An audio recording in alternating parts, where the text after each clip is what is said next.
인도양의 정글로 둘러싸인 노스 센티널이란 섬이 있습니다. 공식적으로는 인도에 속한 지역이지만 이 섬에 대해서 알려진 것이 거의 없는 미지의 섬이라고 합니다. 외부인들이 접근을 하면 부족들이 나타나서 화살을 쏘고 막 창을 던지죠. 그래서 누구도 이 섬에 접근을 허용하지 않습니다. 실제로 죽은 사람도 있다고 해요.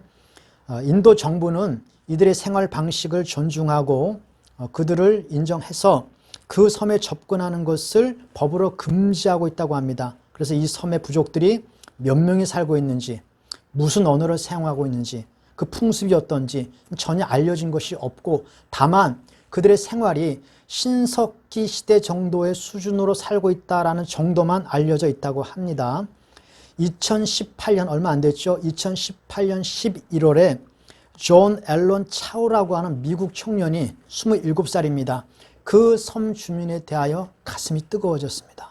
그래서 그 섬 주민을 가슴에 안고 기도하기 시작합니다. 그리고 그들에게 복음을 전해야 되겠다라고 마음을 먹고 여러 준비 과정을 다 마쳤지만 그 섬에 들어갈 방법이 없어요. 법으로 금지가 되어 있기 때문에. 그래서 할 수 없이 그 섬을 잘 아는 그 지역의 어부들을 포섭을 하고 그 어부들을 돈으로 매수하고 설득을 해서 그 섬에 들어가기로 결정했습니다. 몰래 들어가는 거죠. 몇 번의 시도 끝에 드디어 섬까지 헤엄을 쳐서 그 섬으로 들어갔습니다.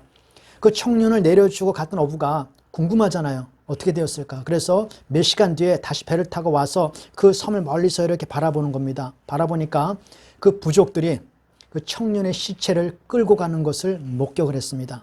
그래서 그 사실을 친구들한테 알렸죠. 그 청년의 친구한테. 그 청년의 친구한테 이 사실을 알렸고, 그래서 이것이 세상에 알려지게 됐습니다. 그것 때문에 큰 이슈가 되었고, 그 소식을 접한 많은 언론들은 이 청년의 무모함을 맹비난했습니다. 그리고 그 청년을 비난하는 사람들은 본인이 싫다는데 그들의 삶을 파괴하면서까지 꼭 그런 식으로 전도를 해야 되느냐 라면서 그 청년의 죽음을 미친 광신도의 죽음으로 몰아갔죠. 인도 정부는 그 청년을 죽인 부족들에게 아무런 책임을 묻지 않고 오히려 그 청년을 태워다 준 그 어부들 7명을 불법으로 구속시켜서 감옥에 다 보냈습니다. 미국 정부도 남의 지역에 무단으로 침범한 청년에 대한 정당 방위를 인정하고 인도 정부에 대해서 아무런 항의도 하지 않았습니다. 그리고 사건이 마무리가 됐죠. 이 일과 아주 흡사한 사건이 1866년도에도 한 번 있었습니다. 1866년도에 당시 청나라에 복음을 전하고 있던 토마스라는 청년이 있습니다.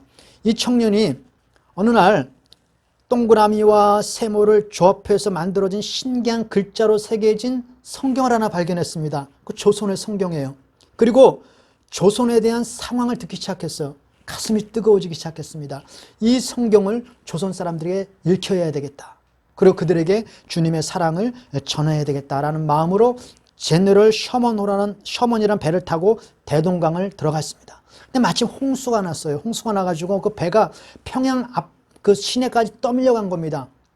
그 배가 평양 시내까지 떠밀려 들어오자 그 조선은 이것을 침략으로 간주했습니다. 외세에 대하여 적대적 생각을 가지고 있는 조선은 이 배가 평양까지 들어오니까 이것을 침략으로 간주하고 배에다 불을 질렀습니다. 배에다 불을 지니까 사람들이 뛰쳐나오고 다니겠어요? 그 뛰쳐나오는 사람이 그 강변에 닿자마자 즉시로 참수해버립니다. 토마스라는 청년도 그 배에서 나왔습니다. 나오자마자 그 평양 포졸에 의하여 그 자리에서 참수를 당합니다. 즉사했습니다. 그때 그 청년의 나이가 25살이었습니다. 본인들이 싫다는데 꼭 그렇게까지 전도를 해야 하는가? 이 말은 복음이 시작된 이래 지금까지 2000년 동안 교회가 늘 듣던 말이었습니다. 복음은 항상 사람들의 심기를 건드리고 거부를 당했고 불법 행위로 여겨져 왔습니다. 지금도 북한에게 복음을 전하는 것은 불법입니다. 중국에 복음을 전하는 것도 불법입니다. 모슬렘에게 복음을 전하는 것도 불법이죠. 1866년 조선에도 복음을 전하는 것은 불법이었습니다. 그래서 사형을 당한 것이죠. 그러면 그때 그 토마스의 죽음은 미친 광신도의 죽음이었는가? 아무런 의미 없는 죽음이었는가? 그 죽음이 있은 후 100년 뒤에 한국은 기독교 역사에 전무후무한 부흥을 이루었고 한국 교회는 그 토마스를 한국 최초의 선교사로 인정을 하고 있습니다. 토마스를 참수했던 박춘권이라는 포졸은 33년 뒤에 장로가 되었고 복음을 전하는 전도자가 되었다고 알려져 있습니다. 나는 그 노스 센티널이라고 하는 섬의 30년 뒤가 궁금합니다. 어떻게 될까? 만약 그 섬이 복음을 영접하게 된다면 그 세상에서 무모하다고 미친 광신도 취급을 받았던 존 알런이라고 하는 청년은 최초의 선교사로 아마 인정을 받게 될 겁니다. 아니, 그런 일이 없었다 할지라도 30년 뒤에 그 섬에 아무런 일이 벌어지지 않는다 할지라도 그 청년의 죽음은 헛된 죽음이 아니다라고 저는 생각하고 있는 것이죠. 바울이 배를 타고 마게도냐로 들어갈 때 바울이 환상 중에 마케도냐 사람들이 와서 우리를 도우라 와서 우리를 도우라라고 손짓을 했어요. 이거 사실은 보이지 않는 그들의 영적인 상태였고 실제로는 바울을 와서 도와달라고 한 사람이 한 명도 없었습니다. 바울이 오면 죽이기로 결단한 사람만 가득 차고 있었죠. 바울의 복음을 환영하는 사람은 없었고 대부분 바울을 죽이려고 하는 사람들이었고 또 바울이 들어가자마자 엄청난 핍박을 당했던 것이 사실입니다. 로마서에 보면 바울은 로마에 들어가기를 간절히 원했어요. 그 로마에 들어가서 복음을 간절히 전하기를 소망했지만 로마는 바울을 원하지 않았습니다. 결국 바울은 로마에서 복음을 전하다가 순교를 당하지 않습니까? 세상은 어디에도 복음을 환영하는 것은 없습니다. 대부분은 그 복음에 대하여 적대적입니다. 그럼에도 불구하고 복음을 전해야 하는 이유가 있는가? 아니 그렇게 싫다는데 왜 굳이 복음을 전해야 하는가? 그 이유에 대해서 오늘 사도 바울이 2장 4절에 우리에게 이렇게 말씀해 주고 있는 것이죠. 복음을 전해야 하는 이유는 이것이 바울의 개인적인 야망을 성취하거나 누구를 속이고 미혹해서 어떤 이득을 얻으려고 하는 것이 아니라 하나님으로부터 위탁받은 임무이기 때문에 그렇다는 것이죠. 하나님께로부터 부여받은 임무이기 때문에 바울이 성령의 인도하심을 따라 들어간 마게도냐였지만 그 마게도냐 사람 역시 바울을 거부했고 바울을 죽이려고 했습니다. 그래서 사도 바울이 죽기 직전까지 가지 않았습니까? 그래서 사도 바울이 뭐라고 말하냐면 내가 이렇게 고난과 능력을 당하지만 너에게 들어간 것이 헛된 일이 아니다. 그 이유가 무엇이냐? 내가 하나님으로부터 그 임무를 부여받았기 때문이라는 것이죠. 개인적인 용무가 아니라 하나님의 미션이었기 때문에 그렇다는 거예요. 우리가 예수님께서 제자들을 부르실 때 얼핏 생각하면 길 가다가 너 일로 와, 너 일로 와라고 부르신 것처럼 생각하지만 누가복음에 보면 예수님께서 제자들을 부르실 때 얼마나 심사숙고하며 부르셨는가라는 것을 알 수 있어요. 거기 보니까 예수님께서 기도하시러 산으로 가사 밤이 새도록 기도하시고 날이 밝음에 제자들을 부르시고 사도로 세우셨다라고 기록하고 있거든요. 하나님이 심사숙고하시고 마침내 적임자를 찾아내서 임무를 부여해 주신 것입니다. 이것을 가리켜서 사명이라고 말하거든요. 그러므로 하나님께 인정을 받아 임무를 부여받은 사람은 그 임무를 부여해 주신 하나님을 기쁘게 하기 위하여 그 사명을 감당하는 것이죠. 2장 4절에 보니까 우리가 이같이 말하면 사람을 기쁘게 하려 함이 아니요 오직 우리 마음을 감찰하시는 하나님을 기쁘게 하려 함이라. 우리를 적임자로 여겨서 그 임무를 부여해 주신 그 하나님께 기쁨을 드리기 위하여 그 사명을 묵묵히 감당하는 것입니다. 사람들이 좋아하든 좋아하지 않든 임무를 부여받았기 때문에 임무를 수행하는 것이죠. 그래서 그 복음을 전한다라고 사도 바울이 말을 하는 겁니다. 만약 복음이 사람을 기쁘게 하는 메시지로만 채워져 있다면 전하는 사람이 고난받을 이유가 없죠. 현대에 들어와서 복음적인 성경 신학자들이 기독교의 문제점을 지적하는 것 중에 하나가 이 복음의 메시지가 너무 사람을 기쁘게 하는 것으로만 채워져 있다는 거예요. 심리적인 안정, 마인드로 컨트롤, 마음의 위안을 주는 메시지로 넘쳐나다 보니까 그 십자가의 은혜로 다가가지를 못한다라고 하는 거죠. 보면 여러분 길 가다가 보면은 이렇게 문구도 많이 있잖아요. 거기 자주 보는 게 뭡니까? 괜찮아, 너의 잘못이 아니야. 다 잘 될 거야. 네가 그런 것은 너 탓이 아니라 네가 어렸을 때부터 부모에게 받은 상처가 너에게 쌓여서 그 상처로 인하여서 너희가 그런 행동을 하는 거야. 네가 그런 것은 이 세상이 잘못됐기 때문이야. 라고 하면서 뭔가 위로를 주기 시작한 것이 너무 지나치게 가니까 그 십자가의 은혜를 접근하기 못하게 만드는 겁니다. 그건 나의 죄와 죄책의 심각성을 알아야 하나님의 은혜를 구할 터인데 그 죄의 심각성에 대해서 점점 희석되어지니까 복음이 퇴색되어질 수밖에 없다라고 말을 하는 거죠. 사도행전 17장에 보니까 바울이 데살로니가에 전한 복음의 내용이 나옵니다. 왜 그 사람들이 그렇게 바울을 죽이려고 들었는가? 왜 그렇게 난리를 쳤는가? 도대체 무슨 말을 했기에? 그 내용이 간단해요. 사도행전 17장에 보니까 아주 짧게 말하고 있습니다. 17장 3절에 보니까 예수가 해를 받고 죽었다. 그리고 살아났다. 이 예수가 그리스도다. 그리고 그 바울을 잡아서 죽이려고 고소한 사람들이 바울을 고소한 그 내용을 보니까 그 고소장을 보니까 이렇게 기록되어 있습니다. 이 바울이라고 하는 놈이 다른 임금 곧 예수를 하는 이가 있다고 하더이다. 이게 다예요. 예수가 해를 받고 죽었다. 고난을 받고 죽었다. 그리고 살아나셨다. 그는 구원자이며 세상을 통치하시는 왕이시다. 그 메시지를 전한 겁니다. 복음이라고 하는 것은 예수님이 누구인가라는 것을 선포하는 것이거든요. 그리고 예수님이 하신 일을 선포하는 겁니다. 그 하신 일이 무엇이냐? 예수 그리스도께서 해를 받고 십자가에서 죽으셨다. 즉 대속의 십자가를 전하는 것인데 이 대속의 십자가라는 것은 그 십자가 앞으로 인간들을 끌고 오는 것입니다. 그 십자가 앞으로 인간들을 끌고 와야 그 십자가의 본질적 의미가 드러나거든요. 그 십자가의 사건은 기본적으로 인간의 극악무도한 죄를 드러내는 사건입니다. 인간을 죄인으로 정죄하는 것부터 시작해요. 그러므로 인간들이 그것을 반항하고 저항하는 겁니다. 십자가의 사건이라는 것은 인간이 얼마나 극악무도한 죄인인가, 예수가 죽을 수밖에 없었던 그 심각한 죄가 이 예수를 십자가에 못 박았다. 그러면 너희는 그 죄인이다라고 하는 정죄하거든요. 그것을 인간들이 극도로 거부하는 것입니다. 로마서에 보면 복음의 아주 핵심적인 내용들을 로마서에 다 담고 있지 않습니까?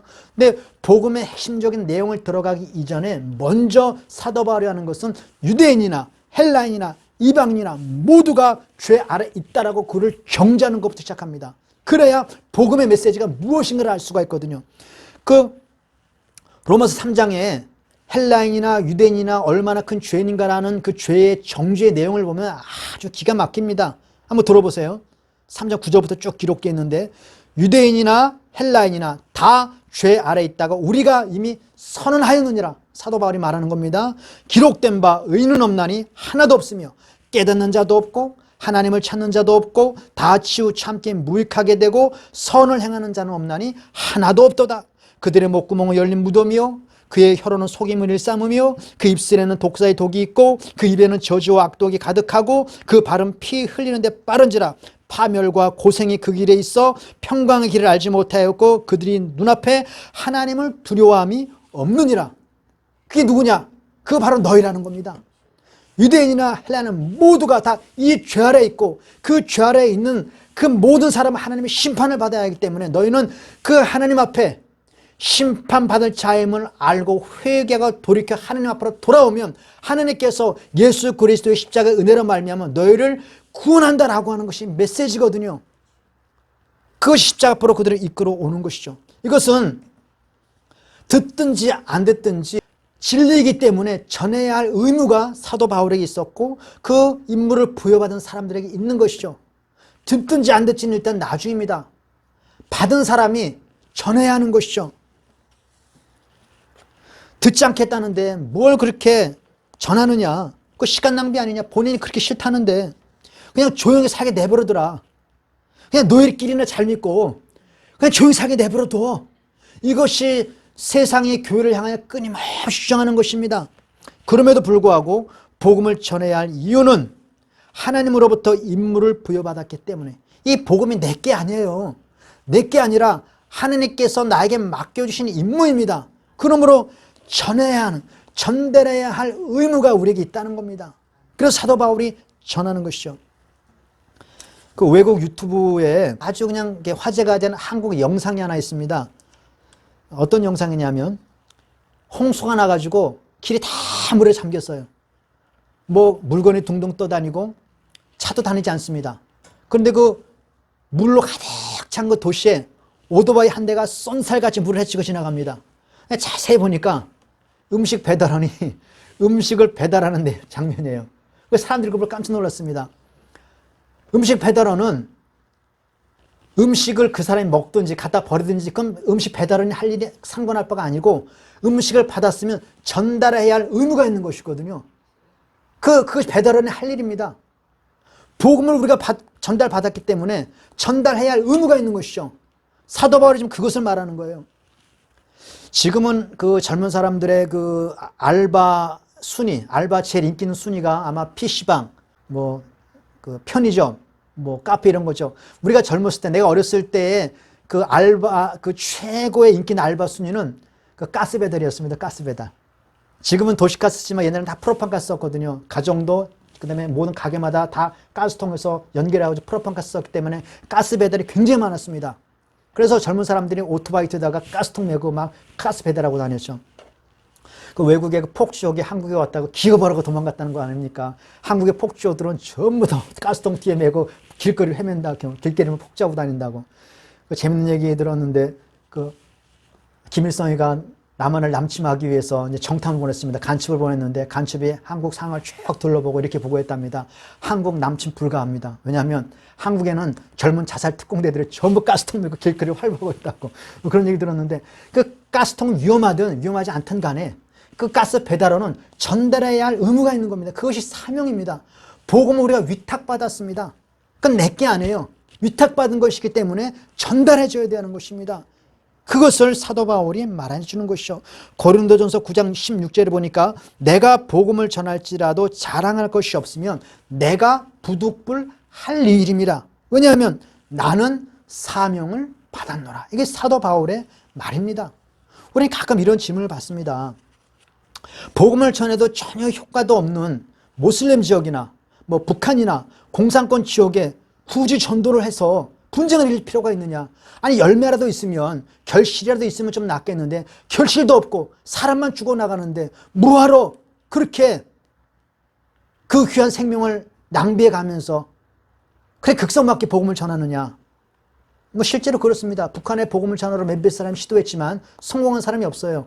망신만 당하고 돌아온 사람 굉장히 많습니다. 모슬렘 지역도 마찬가지죠. 그러나 분명한 것은 모슬렘 지역이든 공산당이든 원시 부족이든 성경은 말하기를 누구든지 하나님의 심판대 앞에 서게 돼 있다라고 말합니다. 고린도서 5장 10절에 보니까 모든 사람이 다 반드시 그리스도의 심판대 앞에 드러나 선악간의 심판을 받는다. 모든 사람이 다 심판대 앞에 서면 그럼 모든 사람은 다 하나님 앞에 억울하다고 비명을 지릅니다. 억울하고 다 비명을 지릅니다. 그 중에 하나가, 억울하다고 비명을 지르는 그 중에 하나가, 나는 몰랐습니다. 예수가 누군지, 메시아가 뭔지 난 들어본 적도 없고 알지도 못합니다. 난 들어본 적도 없고 알지도 못하는데 왜 하나님께서 예수를 믿지 않았다고 나를 심판합니까? 그러니까 부당합니다라고 막 세운하죠. 아마 노스 센티널 그 섬의 부족들이 심판대 앞에 서면 그렇게 얘기할 거예요. 나는 이 섬에서 사느라고 그런 거 전혀 모릅니다. 그때 하나님께서 말하는 거죠. 그래서 내가 나의 종 존 앨런이라는 사람을 너에게 보냈지 않았느냐? 보냈는데 너희가 죽였지 않았느냐? 내가 끊임없이 나의 종들을 너희에게 보냈다. 너희가 듣지 않고 다 죽였지 않았느냐? 이것이 구약에도 나오고 신약에도 나옵니다.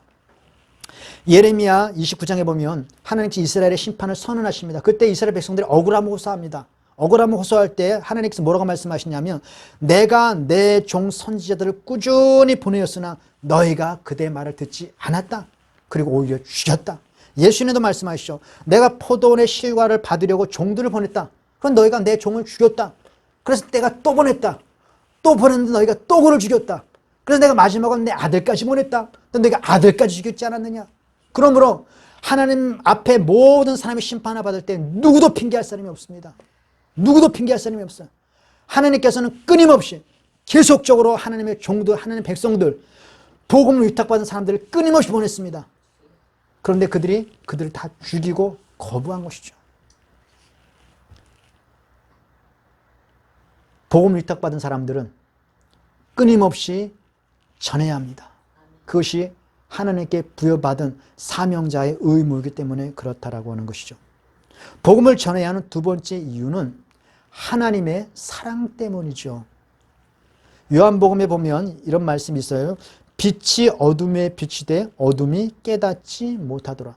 당연히 깨달을 수가 없죠. 그러니까 어둠은 빛을 본 적도 없고 경험한 적이 없죠. 그러니까 전혀 알 수도 없고 깨달을 수도 없습니다. 그런데 어둠은 빛을 알 수도 없고 깨달을 수도 없습니다. 본 적도 없고 접한 적이 없기 때문에. 그런데 성경은 말하기를 빛에 대하여 증언하기 위해 사람을 계속 보냅니다. 그거 희한하잖아요. 알 수도 없고 깨달을 수도 없는데 그런데 계속 보내는 것이죠. 태어날 때부터 맹인이 된 사람에게 빛과 어둠을 어떻게 설명하겠습니까? 빨간색, 노란색, 파란색을 어떻게 설명할 것이며 그 쪽빛 바다와 그 푸른 하늘, 붉은 노을을 어떻게 설명하겠습니까? 그럼에도 불구하고 말하라는 거예요. 말하라. 그래서 언젠가 그들이 눈을 떴을 때, 지금은 전혀 이해하지도 못하고 알지도 못하지만 언젠가 눈을 떴을 때, 그때 말하는 것이 바로 이것이었구나 라는 것을 알게 되고 깊은 감사와 감격으로 충만할 수 있게 된다는 것이죠. 그러므로 계속적으로 빛에 대하여 증언하기 위해 사람들을 보내는 겁니다. 언젠가 눈을 뜨게 되었을 때 하나님께서 말씀하신 것이 이런 것이었구나 라는 것을 깨닫고 그 하나님의 한량없는 그 무궁한 사랑을 다시 한번 감격하는 것이죠. 그리고 또 중요한 것은 알아듣지도 못할 뿐 아니라 전하는 사람을 핍박하고 때로는 죽이기까지 하는데 계속 사람을 보내는 것은 그 변하지 않는 하나님의 사랑, 하나님의 사랑이 아직도 끝나지 않았다라고 하는 그 사랑을 계속적으로 확인시켜주는 것이죠. 너는 원하지 않아. 나 하나님의 사랑 다 필요 없어. 네 생각이고 난 아직 너를 사랑해. 계속 보내는 것입니다. 그 보내는 이유는 하나님의 사랑이 아직도 끝나지 않았다는 것이죠. 하나님의 사랑이 아직도 포기되지 않았다는 것입니다. 고린도전서 13장에 보니까 이렇게 말하면 사랑이 무엇인가? 사랑은 절대로 포기하지 않는다. 나는 너를 절대로 포기하지 않고 내 사랑이 아직도 너에게 지속되고 있다는 것을 그에게 복음을 전하는 것을 통해서 계속 확인시켜주는 것이죠. 데살로니가 전서에 사도 바울이 이들에게 편지를 쓰면서 첫 번째 그들에게 전하는 메시지가 뭐였냐면 이렇게 기록됐습니다. 왜 그렇게 욕을 먹어가면서 그 능력을 받아가면서 그렇게 복음을 전하는가? 쫓겨다니면서 생명을 걸고 이렇게 기록됐어요. 하나님의 사랑하심을 받은 형제들아, 너희는 하나님의 사랑하심을 받은 형제들이야. 그러므로 그 하나님의 사랑을 전하고 확인시켜주는 것 아니겠습니까? 무엇으로? 그 십자가의 복음의 메시지를 통해서 하나님의 사랑을 확인시켜주는 겁니다. 그래서 그들이 언젠가, 지금이야 모르지만 지금은 그 예수를 전하는 그 사람을 핍박하고 죽이려고 들지만 언젠가 그들이 영적인 생명이 태어났을 때, 죽음에서 깨어났을 때, 생명을 얻고 살아났을 때 나를 포기하지 않고 끝까지 찾아오신 그 하나님께 영광과 찬송을 돌리는 것 아니겠습니까? 사도 바울은 포행자였고 핍박자였습니다. 예수 믿는 사람들 잡아 죽였던 사람입니다. 그런데 하나님의 사랑이 그를 포기하지 않았습니다.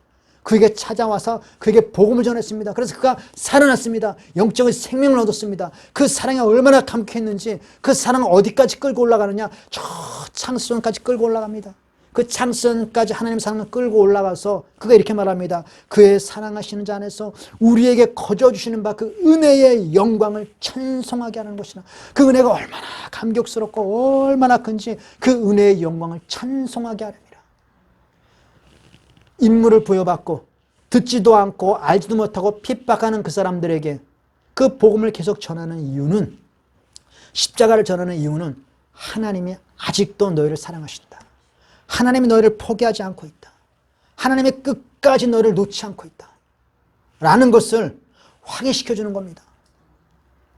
듣든지 아니 듣든지 하나님의 사랑이 계속되고 있음을 그들에게 선언하는 것이죠. 복음은 언제든지 환영을 받지 못합니다.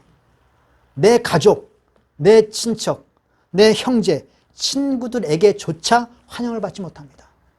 그래서 욕을 먹는 거 아니겠습니까? 그 욕을 먹어가면서까지 복음을 전하는 이유는 위탁받았기 때문에 그렇습니다. 복음이 내 것이 아니에요. 전하라는 위탁을 받았습니다. 그럼 우리는 전해줘야 합니다. 음식 배달원이 그 음식 전달하기 위해서 그, 그 홍수길을 뚫고 가는데 우리는 이 생명을 살린 복음을 위탁받았는데 들고만 있으면 어떡하겠습니까? 이 복음을 받아들고 그들이 어떻게 영접하든지 뭐 배척하는지는 일단 나중입니다. 전해야 할 의무가 우리에게 있는 것이죠. 그리고 이 복음을 위탁받은 우리가 계속적으로 복음을 전하는 이유는 하나님은 당신을 향한 그 사랑이 계속되고 있다는 것을, 하나님의 사랑이 아직도 포기하지 않고 당신을 향하여 하나님의 사랑이 지속되고 있다고 하는 증거로서 그 복음을 그들에게 전하는 것이죠. 이것이 사도 바울이 그 모진 고난 속에서 아무도 환영해 주지 않는데 마게도냐를 가서 그 능력 가운데 복음을 전한 이유였다라고 성경이 말하고, 그 사명은 사도 바울에게만 주어진 것이 아니라 오늘 우리 모두에게 동일하게 부여된 하나님의 임무다라고 성경이 말을 합니다. 우리가 전해 주어야 하나님이 당신을 사랑한다라고 하는 증거가 나타나는 것이고, 우리가 전해 주어야 그들의 복음을 받든지 버리든지를 결정할 것 아니겠습니까? 그런 사명을 감당할 수 있는 저와 여러분 되시기 바랍니다. 마지막으로 그 사도 바울의 그 마지막 고백을 한번 들어보면서 우리 말씀을 마치려고 합니다. 사도행전 20장 24절입니다. 나의 달려갈 길과 주 예수께 받은 사명 곧 하나님의 은혜의 복음을 증거하는 일을 마치려 하면은 나의 생명을 조금도 귀한 것으로 여기지 아니하노라. 이 은혜가 우리 가운데 있게 되길 바랍니다.